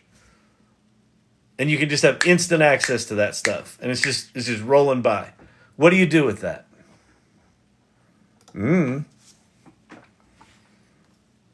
But that's the world we're entering, right? We're not there yet. But if you look at this and if you understand a little bit about how AI works, what you learn is that the reason this makes images really good and UDO makes songs really good and ChatGPT makes words really good is that they just trained them on different data. This tool trained things on images, and so it does images really good. UDO trained things on music, so it does music really good. And so any kind of knowledge work is going to be at our disposal over the next 3 years in radically powerful ways. So the skill that's going to be asked of you is not, do you have the skill? It's going to be, do you have the aptitude? Do you have the curiosity? Do you have the judgment? Do you have the taste? Do you have the drive? Do you have the interest? Do you have the creativity to connect the dots between these crazy images and some analysis of a business? Well, what would be the connection there, Kyle? I don't know. But I'll tell you what, there's going to be some people that get really fucking good at that. And they're going to seem like magicians because that's not how most people are trained right now. Most people are trained on a single specialty. Most people are going to school for a single specialty. I like to call this era revenge of the liberal arts majors.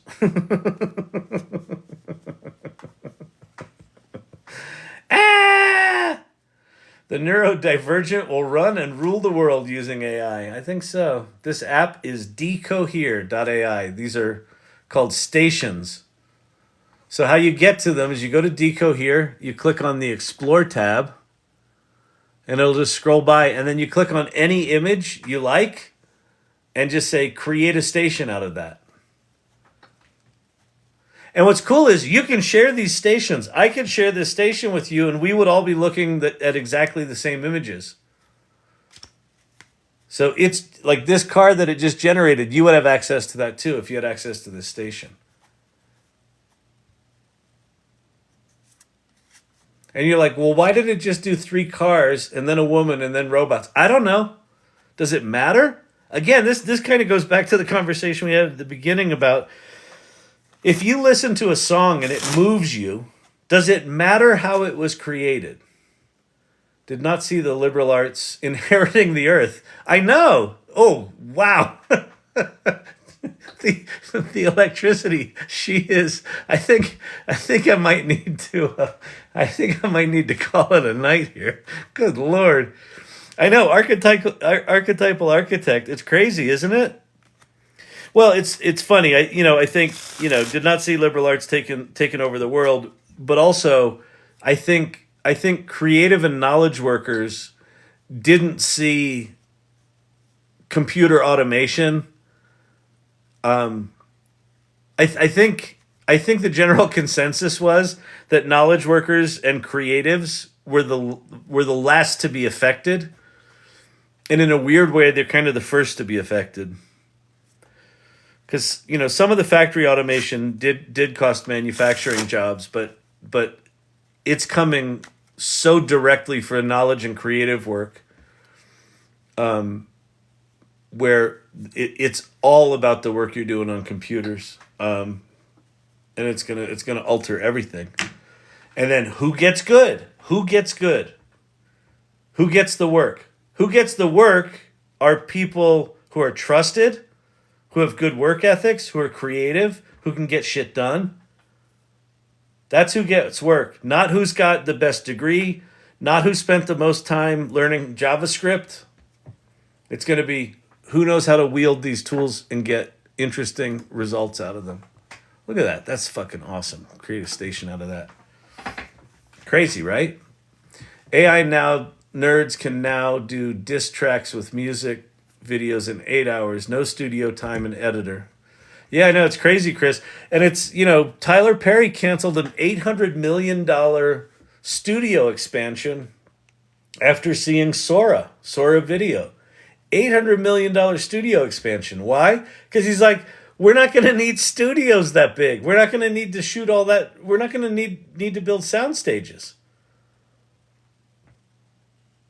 What is weird, your lights flicker and we get thunder here. That's wild. Who would have thought AI opened up real meritocracy? I know. Exactly. It's weird.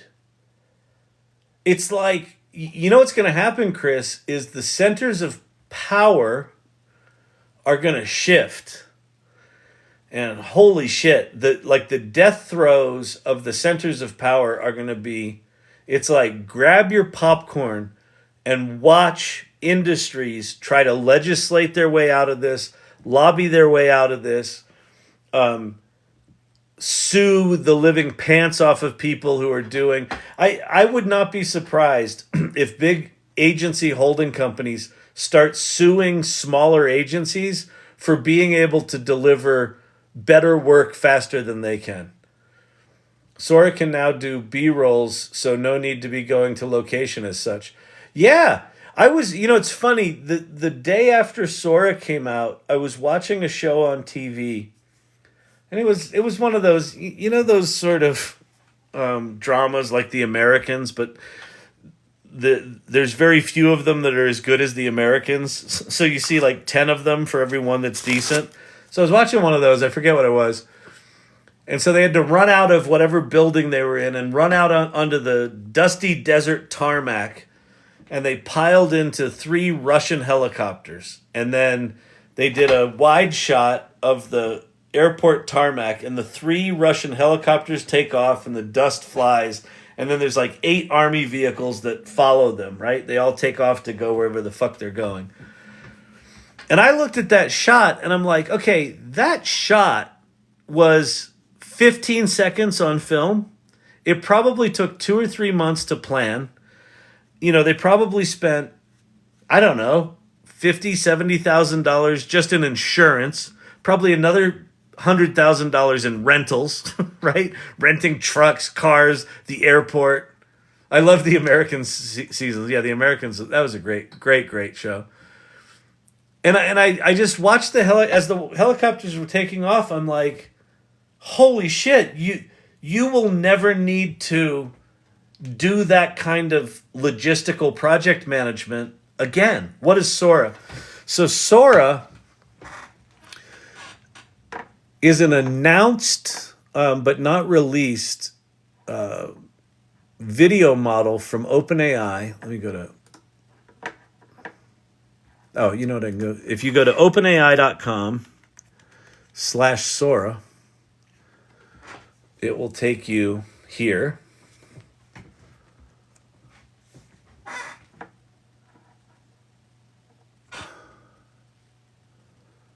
And it makes it can make 60-second clips. These are loading really slow. Oh boy. Are you all still there? AI will do drones versus helicopters and aerial shots. Yeah, exactly. Exactly. All right. I think we're about I think the electricity she is about ready to go. But anyway, like, look at this video, right? Look at this video of this, truck. Now, is it perfect? No, it's got weirdness to it. But it's pretty fucking coherent, right? And again, this is the worst it will ever be. Like, look at the coherence of the paintings on the walls here. How's it doing that?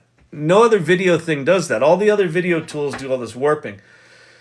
The way this does what it does is this isn't so much a video tool as it is a world simulation model. And they're doing all sorts of crazy math where they're breaking up a flat image into these things called, what are they called? Panels?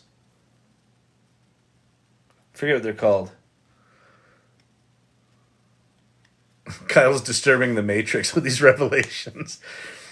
But they basically break they break the image into a grid, and then they take each little part of the image and they understand what it is and what its relationship to the rest of the world is. And then they look at that over like 3 seconds, like 100 frames. And then they make sure it's coherent across those 100 frames. And so this system actually understands like the physics of this room, which is fucking insane.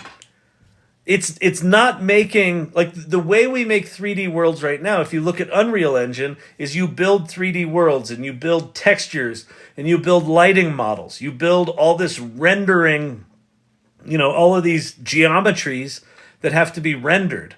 This understands all of that, but it doesn't have to build everything. It just goes, oh, we're in a museum here, and these are paintings, and the camera's moving, and this is going here. Well, I understand that this is a painting, and it should not change in shape as the camera moves. It's not vectors. They're not called pixels. They're called here. It's on this page. Let me go down and research techniques.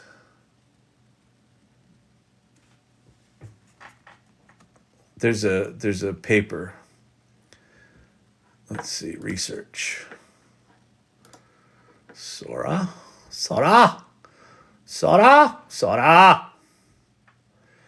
Oh, here. Let's see. The first paragraph.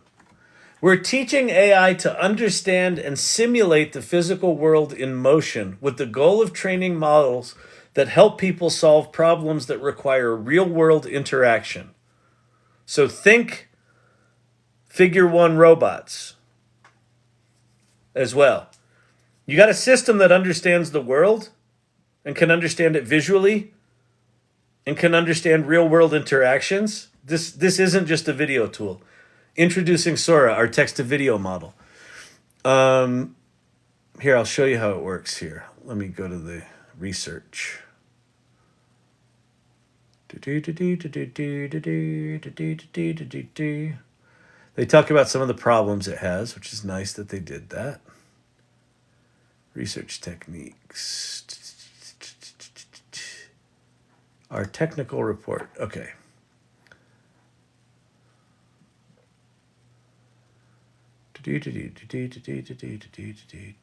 Here. What are they called? Patches. Patches. Okay. So, if you understand how video works by having a frame with visual information on it, and then you have a bunch of those in a row, right? 24 frames a second, 30 frames a second, 60 frames a second. And you go out in the real world and you take a camera and it has all these pixels on it. And so what they're doing with their little patches is they're taking each image and they're doing visual encoding so that they understand what this is. They understand what this image is. They understand this is a coral reef. They understand this is a butterfly. They understand that butterflies, are animals and lighter and softer than coral, and technically they shouldn't be interacting, but it understands how this works and it understands how this works, so it can put them together. Then what it does is it breaks that single image into patches, so into small little discrete areas, a grid, right? And so it understands that this little patch of the butterfly wing, right, is a butterfly wing, and if it's moving a little bit, it understands that over time, right? So you take one of those patches, and if that little patch is that little front of the butterfly wing, it understands that over time, it's got to keep track of that and keep it coherent. So it's understanding a complex matrix of interactions of objects in a single frame, and then it's doing it like over 100 frames. It's fucking insane. Fucking insane. That's what Sora is. Everyone thinks it's a video tool. It's not a video tool. I mean, it is. It's going to give us lots of cool video. Now, here's the deal. You're like, well, that seems complicated. Yeah, I think to do a minute of video, it's something like 20 or 30 minutes or an hour. Like, it's not fast, but it's understanding and simulating reality. When we look back on these lives, the equivalent of us raving about MS-DOS. Exactly. This is going to... Do you know that, like, right now, whatever this resolution is, let's say it's 20 across and 10 down, right? Like, 2 years from now, it's going to be down to the pixel level, where in real time, it's going to be understanding every pixel and every pixel's relationship to the physics of the world it's representing, and it's going to be able to do that over an hour instantly.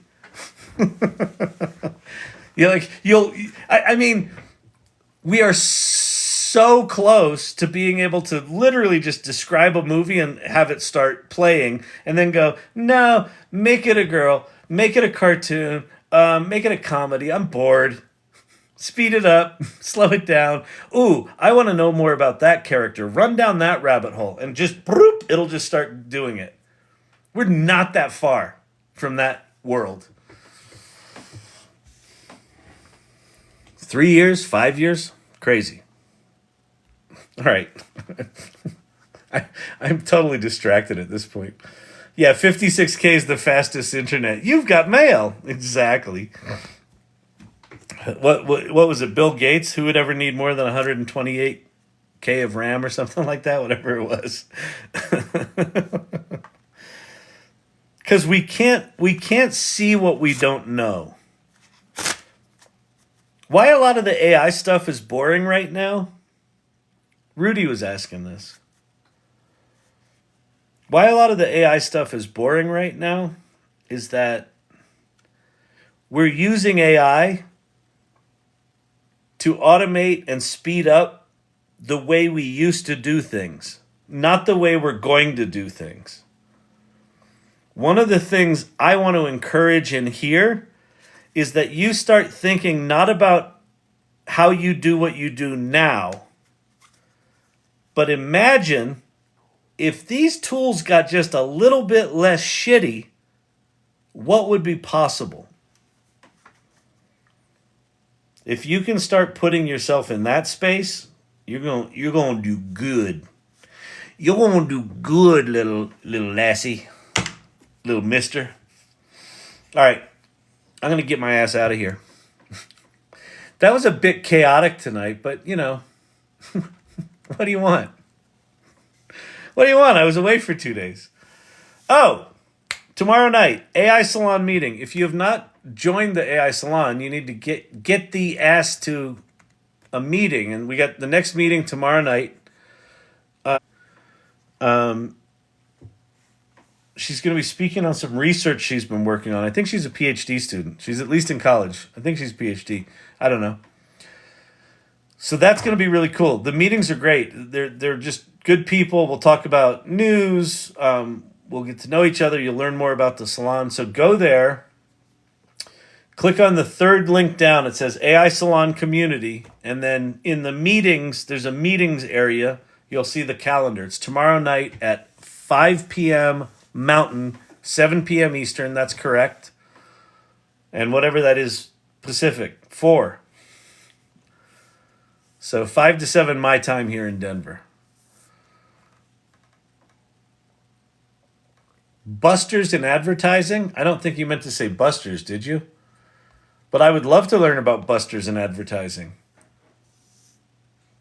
Collie Jameson Stewart, you are deep thinking tonight, Kyle. I like it. Well, thank you. I think some just call it bloviating.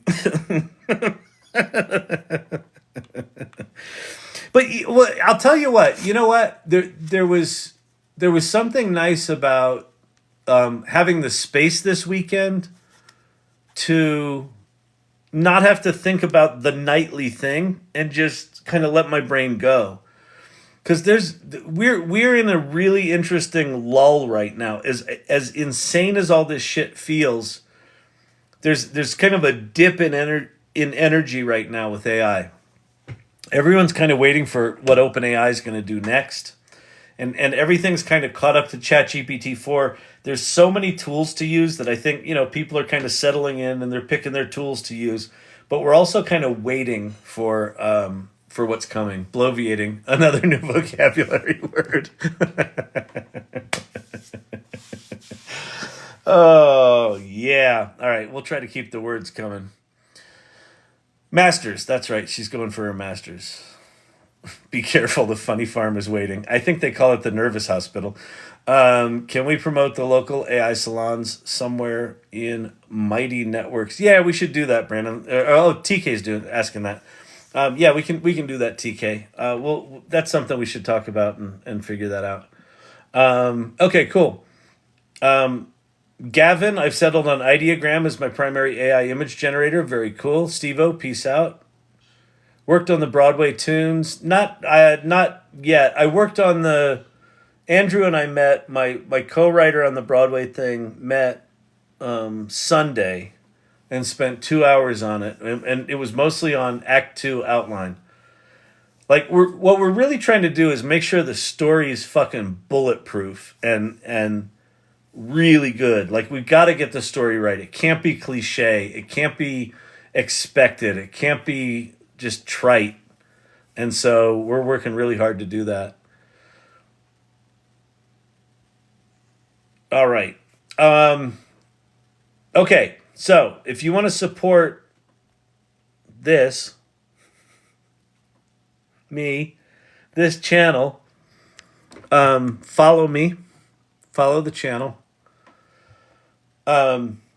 TikTok, for whatever reason, doesn't like us anymore. And so we're not getting the visibility we used to. So just do me a favor, like it, follow it, share these lives when you can. If you want to subscribe, that helps. I think in one of the corners, I don't know if I added it. I think in one of the corners there's a video series there. You can buy that supports it as well. It was an electrifying evening. It was. It's still a little zappy. But anyway, thanks irregulars, thank you subscribers, thank you mods. Let's do our little our romper room thing. All right, Rachel Sparkles, good to see you. Tobias, as always, thank you for hanging out. Emilio's wife, Wolfman Clint, hope you're okay. Stay safe. Digital Gods, Collie Jameson Stewart, peace. Mr. Studio DHJ, good to see you, Alan. Thank you. Thank you for a very cool trailer, by the way. TK, great to see you. Danielle, Cosmic Lover, Gavin, Biddy, Vicky, you excited for tomorrow? By the way, your daughter's got a great name. Paris, great name. Great name. Laughing Thunder, great to see you. Joker, Joker. Joker just sitting there in the nervous hospital.